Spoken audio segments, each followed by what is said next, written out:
Everyday video vlog time. First time I've done one wearing a wetsuit for a while, because I've been in Cyprus and I've been in Scotland obviously, which I'm still in, but I just didn't have the time to do any vlogs so many photos wearing the wetsuit, because I just ended up being that busy when I got back, because I got back late Saturday night, that's early Sunday morning, and then Sunday went to a lovely dinner with my family, and then when I got back I met up with a friend and we went on a lovely walk. Tuesday I went to Glasgow because it was a bank holiday. I thought I'm going to go into Glasgow because it'll be quiet, which it was quite compared to normal. And I got the train from Mulgai into Glasgow, which is the first time I've ever done that in my entire life, believe it or not, which is good fun. Also got to use my ScotRail card, which I've never used before, so we had a good look around Glasgow, and then we walked back, and then got a train from another station I've never used, back to Mulgai. And then Tuesday, I walked the Crunning Canal, which they call it the most beautiful shortcut in the UK, which was amazing. It basically links up the sea and like a sea lock. So we walked the whole of the Crunning Canal, which is 9.5 there, and then 9.5 back. So the time we sort of walked about a bit, it was like 20 miles, and I did 40,000 steps, which is the most steps I've done in a day ever since I got my smartwatch anyhow, which is really good. And then the day after that, which would have taken me up to yesterday, so yeah, Wednesday I'm at now, we drove up to Crianlarich, and then if you know anything about West Highland Line, basically the train goes up to there, and then it sort of splits, the first two carriages or whatever path it basically goes to Oban, and then the behind half sort of goes that way, and goes up to Fort William and Lake, which is a bit we did. So we basically went from Crianlarich, so I keep forgetting to pronounce that place, to the UK's highest railway station, which is Cururker, or something like that. I'm not even begin to pronounce it again because I just can't. I won't even spell it because I just spell it every day. But it's basically the highest railway station in the whole of the UK, 411 metres above sea level, I think it is. So it's amazing. Just you get off the train, there's not many people there obviously. The nearest road is 12 miles away.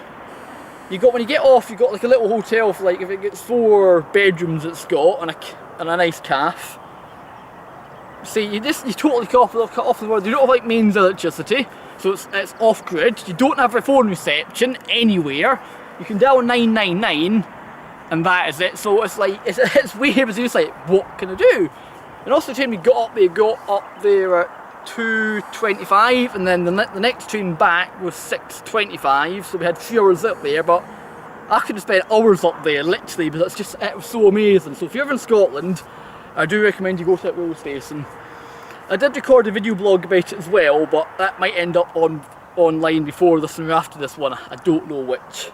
So anyway, to say, I'm on the way back down south, so behind me, down there, if you can see it, that is the A74M,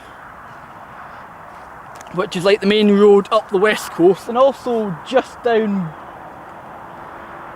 other side of it, I had to work out what it was, it's the west coast main line, which goes between London, Euston and Glasgow Central.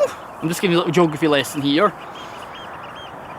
And also the road, you've got the little road just down behind it, and that's like the old one before the motorway, and that was like a dual carriageway, which I really like as well, because when I did the entrance cycle back in 2009, you basically cycle along the old road, which is the road I drove down to get here. And it's really good, but since it used to be a dual carriage, what they've done is they've left like 2 lanes of the normal road is now 2-way, and then the dual carriageway bit, they've turned a big bit of it into a cycle lane, so it basically means you can go for miles and miles and miles and not be on the road, which is really good. So for once they actually thought about it when they did it, because often they do that, they just rip one side out and then just cover it in grass. It was nicely thought. I know what we're going to do, we're going to turn half of it into a cycle lane. And if you keep seeing me going like that, because for the first time since I got to Scotland, the midges are out and they're out in force, so I'm doing a little midgie dance trying to get them away from me. If you don't know what midges are, well, you're lucky. The little things that bite, and there's literally thousands of them. But so far I've been up in Scotland, it's not rained and it's been too hot for them. Even that I can't believe. I've been in Scotland now, well, basically, I went to Cyprus for 2 weeks. It didn't rain before I went to Cyprus, and the whole time I was in Cyprus apparently it only rained once, and then when I got back it's not rained yet, so it's unheard of.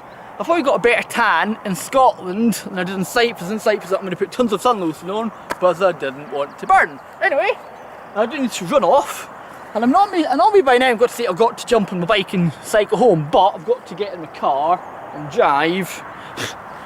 380 miles left still to do, I think.